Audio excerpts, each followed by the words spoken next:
যে ইসলামের জীবন বিধানে, দিন ইসলামে নামাজের মর্যাদাটা কি, নামাজের পজিশন কি। নবী সাল্লাল্লাহু আলাইহি ওয়াসাল্লাম বলেছেন, বুনিয়াল ইসলামু আলা খামসিন, ইসলাম 5টি স্তম্ভের উপরে দাঁড়িয়ে আছে।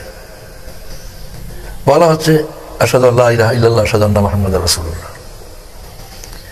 এই শাহাদাত যারা দিল তারা দিন ইসলাম গ্রহণ করলো এবং মুসলিম হলো। এই শাহাদাতের মাধ্যমে তারা দুটো কথা ঘোষণা করলো। এটা কোনো মন্ত্র না যে পড়লো আর আপনি বেহেশতে চলে গেল। এটা হচ্ছে 2 পয়েন্ট লাইফ পলিসি। আমার জীবন কিভাবে চলবে এই ব্যাপারে এই কালিমায়ে শাহাদাতের মাধ্যমে দুটা ঘোষণা দেওয়া হলো, লাইফ পলিসি ডিক্লেয়ার করা হলো। তার পয়লা পয়েন্ট হচ্ছে, মানে 2 পয়েন্ট লাইফ পলিসি।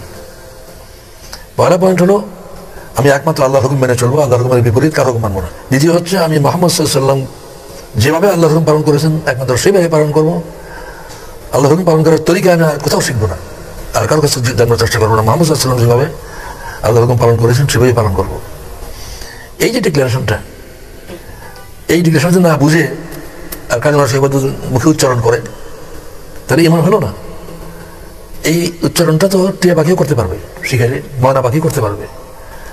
যেহেতু তাদের বুঝবার ক্ষমতা নয়, সেজন্য যত উচ্চারণই করুক মোমেন্ট হবে না। তাহলে মানুষ যদি নাকি ময়না পাখির মধ্যে খালি উচ্চারণ করার না বুঝে তাহলে মৌন হলো কি করে? তো পয়লা মোমেন হতে হবে। দিন ইসলামের দাখিল হওয়ার পরে হচ্ছে এই দুইটা পলিসি ডিক্লারেশন। এই জীবনে চলার নীতি ঘোষণার পর ওই যে 5টি কথা রাসূল সাল্লাল্লাহু আলাইহি ওয়াসাল্লাম বলেছেন ইসলামের ভিত্তি, বাকি 4টির মধ্যে পড়লেই নামাজ। রোজা তো রমজান আসলে, যাকাত তো 1 বছর গেলে যদি তার কাছে যাকাত পরিমাণ টাকা থাকে আর একটা বছর যায় তো বেশি টাকা দেবে, সেই পরিমাণ থেকে যাকাত দিতে হবে না তার। হজ তো ওখানে হজ করার মতো ক্ষমতা তার থাকলে হজ। রোজা রমজান মাস আসার আগে তো রোজা না, কিন্তু এই ঈমান গ্রহণ করার পর পরেই তার নামাজ। সকালবেলা ইসলাম গ্রহণ করলো, এরপরে পয়লা জোহরের নামাজ তো শিখে নেই, এখনো শিখতে সময় লাগবে।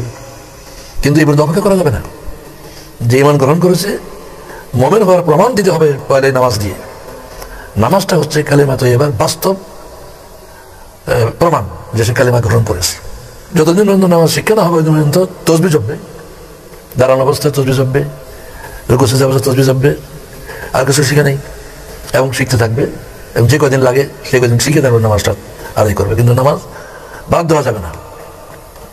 এই যে মর্যাদা, এটা আর কোনো আমলের নয়। ইসলামে এই যে নামাজের পজিশন দিয়েছে, রাসূল সাল্লাল্লাহু আলাইহি ওয়াসাল্লাম যত কড়া কথা বলেছেন, মান তারাকা সালাতা মুতাআম্মিদান ফাকাদ কাফারা।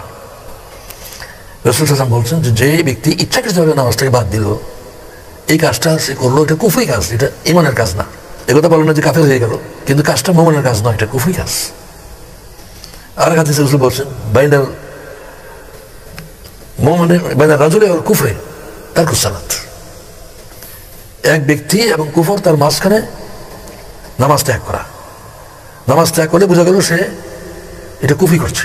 আল্লাহর প্রতি আনুগত্য যেটা কালিমা তয়্যিবার দাবি, সে ওয়াদা তো এটাই করেছে, তার পলিসি ডিক্লারেশন তো এই ওয়াদাই করেছে। এই ওয়াদার বাস্তব প্রমাণ হলো পয়লাই নামাজ।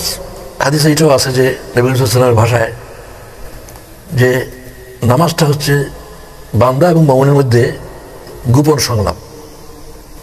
হাদিসের শব্দটা হচ্ছে ইউনাজি রাব্বাহু, তার রবের সঙ্গে গোপনে কথা বলছে, দোয়া করছে তার কাছে, তার সঙ্গে কথা বলছে, আর কারোর সঙ্গে বলবে না, নামাজের শুধু আল্লাহর সঙ্গে বলছে।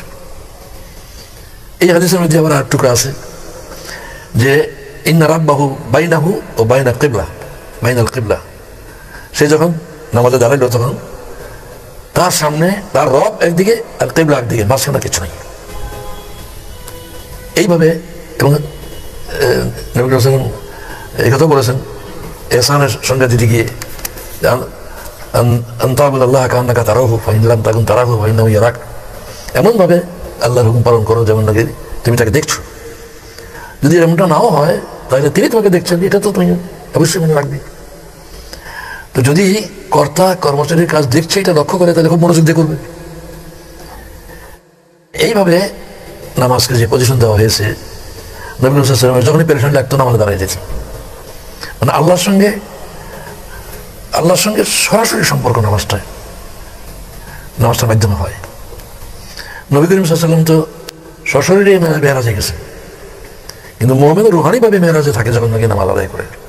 তার দেহ গেল না আল্লাহর কাছে, কিন্তু রুহানিভাবে তার মন আল্লাহর দিকে আল্লাহর কাছে চলে গেছে। নামাজের এই যে গুরুত্ব, এটা কেন? এই জন্য যে নামাজ প্রথমত যে কাজটা করে, আল্লাহকে ভুলতে দেয় না। সূরা তাহার মধ্যে আছে, আল্লাহ তাআলা বলেন, আকিমিস সালাতা লিযিকরি, আমাকে স্মরণ রাখার জন্য, আমাকে মনে রাখার জন্য নামাজ কায়েম করো। তার মানে আপনি ফজরের নামাজ পড়লেন,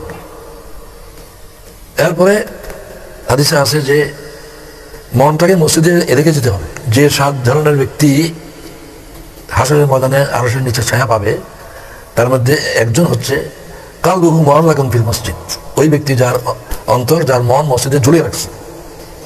ফজরের নামাজ পড়েছে, এরপরে বেরিয়েছে, মনটা নিয়ে যায়নি, মসজিদে রেখে গেছে। খেয়াল আছে কোন সময় আবার জোহর আজান হবে, নামাজে যেতে হবে। এই নামাজটা তাকে আল্লাহকে ভুলতে দেয় না। আল্লাহ নিজেই বলছেন যে আমাকে স্মরণ রাখার জন্য নামাজ কায়েম করো। এরপরে কথা হলো যে নামাজ পড়তে পারে না, কায়েম করতে বলছে। আমরা নামাজ পড়ি, কায়েম করি না। কায়েম মানে প্রতিষ্ঠিত করা। কোথায় প্রতিষ্ঠিত করবে? টিচার্স ট্রেনিং কলেজে সে টিচিং বিদ্যা শিখে, এটা প্রয়োগ করে স্কুলে গিয়ে। ঠিক তেমনি নামাজের উদ্দেশ্য হচ্ছে আল্লাহ রাসূলের তরিকা পালন করার অভ্যাস করা। তাকবীরে তাহরিমা থেকে শুরু করে সালাম ফিরানো পর্যন্ত মাঝখানে যা কিছু করা হয়, নিজের মর্জির মধ্যে কিছুই করা যায় না।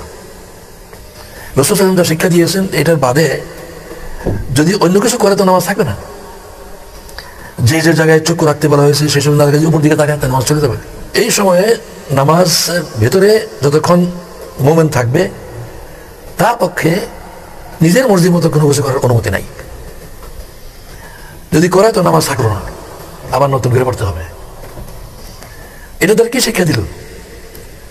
যে তোমার অঙ্গ প্রত্যঙ্গ, তোমার মন, মগজ, সবটুকু নামাজের মধ্যে সবটুকু কাজে লাগে। জাকাতে গোটা দেহ কাজে লাগে না, হাতটা কাজে লাগে। নামাজের মধ্যে গোটা অঙ্গ প্রত্যঙ্গকে ব্যবহার করতে হচ্ছে। চক্ষু বন্ধ করা যাবে না। চক্ষু সারাক্ষণ বন্ধ করে রাখলে নামাজ মাকরুহ হবে। নামাজে কোন জায়গায় দৃষ্টি কোথায় রাখতে হবে তাও মশলা দেওয়া আছে। উদ্দেশ্য হচ্ছে তোমার সমস্ত অঙ্গ প্রত্যঙ্গ, নামাজিকে গোটা অঙ্গ প্রত্যঙ্গ আল্লাহর মর্জির মতো ব্যবহার করতে হবে। এই যে শিক্ষাটা নামাজে দিল, মুমিনের দিন শুরু হলো কিন্তু নামাজ দিয়ে। ফজরের নামাজের আগে আর কোনো কাজ নাই। যা কিছু আছে, পেশাব পায়খানা, ওযু গোসল, এটা নামাজের প্রস্তুতি। মুমিনের জীবন শুরু হচ্ছে নামাজ দিয়ে এবং শেষও নামাজ দিয়ে। এশার নামাজ আমরা যেমন আগে পড়ি, কিন্তু নবী সাল্লাল্লাহু আলাইহি ওয়াসাল্লাম বলছেন, যদি নাকি আমার উম্মতের উপর কষ্ট মনে না করতাম, তো আমি অর্ধরাত্রি গিয়ে এশার নামাজ পড়তে বলতাম, যাতে নামাজের পরে দুনিয়ার অন্য কোনো কাজ না করে শুয়ে পড়ে। মুমিনের জীবনের পয়লা কাজ নামাজ, শেষ কাজ নামাজ। হাদিসে আছে যে ব্যক্তি এশার নামাজ জামাতের সঙ্গে আদায় করলো, এরপরে ঘুমিয়ে পড়লো, এই মানসিকতা নিয়ে ঘুমিয়ে পড়লো, আবার ফজরের জামাতে হাজির হলো, মাঝখানে ঘুমালো, এই ব্যক্তির মাঝখানের ঘুমটাকে ইবাদত লেখা হবে।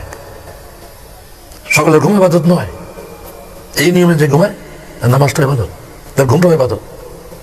আল্লাহ রাসূলের তরিকা মতো সবকিছুই ইবাদত হয়ে যায়। এই জন্যই মুমিনের জীবনে দিনদারি, দুনিয়াদারি আলাদা কিছু নাই। দুনিয়ার সব কাজ দিনদারি যদি আল্লাহ রাসূলের তরিকা মতো করা হয়। আর যদি নামাজ, রোজা, হজ, যাকাত যদি নাকি আল্লাহ রাসূলের তরিকা ছাড়া করা হয়, তাহলে সেগুলো ইবাদত নয়। নাম করার জন্য যাকাত দিলে এটা দুনিয়াদারি, দিনদারি হলো। তাহলে নামাজটা কি শিখে দিচ্ছে? ওই কালেমাতে এবার দুই কথা অনুযায়ী চলার অভ্যাস করাচ্ছে। ফজর নামাজ পরে ময়দানে কাজের জন্য চলে গেল, কাজ করার মধ্যে এই ট্রেনিংটা ঢিলে হয়ে গেল। আবার জোহর নামাজের সময় হাজির হয়ে এই ট্রেনিংটাকে টাইট করতে হবে। আল্লাহ রাসূলের তরিকার মতো চলার যে অভ্যাসটা নামাজ শিখে দিয়েছে, এটাকে আবার রিনিউ করতে হবে। এইভাবে বারবার নামাজে 24 ঘন্টার মধ্যে 5 বার দুনিয়ার কাছ থেকে বিচ্ছিন্ন করে তাকে নিয়ে আসে এবং তাকে আল্লাহর হুকুম, রাসূলের তরিকার মতো চলার অভ্যাস করায়। এখন এই দুই নামাজের মাঝখানে যে সময়টা, এই সময়টাকে আল্লাহকে ভুলে থাকবে? সূরা জুমাতে আল্লাহ বলেন, ফাইযা কুদিয়াতিস সালাতু ফান্তাশিরু ফিল আরদ ওয়াবতাগু মিন ফাদলিল্লাহি ওয়াযকুরুল্লাহা কাসীরা। নামাজ জিকিরের জন্য, স্মরণের জন্য, জিকির মানে স্মরণ, আল্লাহকে স্মরণ রাখার জন্য, আকিমিস সালাতা লিযিকরি। আর সূরা জুমাতে বলছে, যখন নামাজ শেষ হয়ে গেল, ফায়দা খুদিয়াত সালাত ফান্তাশিরু ফিল আরদ, জমিনে ছড়িয়ে যাও, আবতাগু মিন ফাদলিল্লাহ, আল্লাহর অনুগ্রহ রুজিক তালাশ করতে থাকো। এবং সেই সময় আল্লাহকে ভুলে যাবেন, ওয়াজকুরুল্লাহ কাসীরা, বেশি করে আল্লাহকে স্মরণ করো। এই স্মরণ করার মানে হলো এটা, তুমি নামাজের মধ্যে যেভাবে নাকি নিজের মর্জির মতো কিছু করো নাই, যা কিছু করেছো আল্লাহর হুকুম মতো করেছো, রাসূলের তরিকা মতো করেছো। নামাজের বাইরেও যতক্ষণ তুমি অন্য কিছু করো, সেখানেও যাই কিছু করো আল্লাহর হুকুম রাসূলের তরিকা মতো করবে। তাহলে পরে তোমার নামাজের অবস্থাটা বাইরে চালু থাকলো, নামাজটা তোমার জীবনে কায়েম হয়ে গেল। নামাজ কায়েম হওয়ার মানে এটা যে নামাজের শিক্ষাটাকে বাস্তব জীবনে চালু রাখা।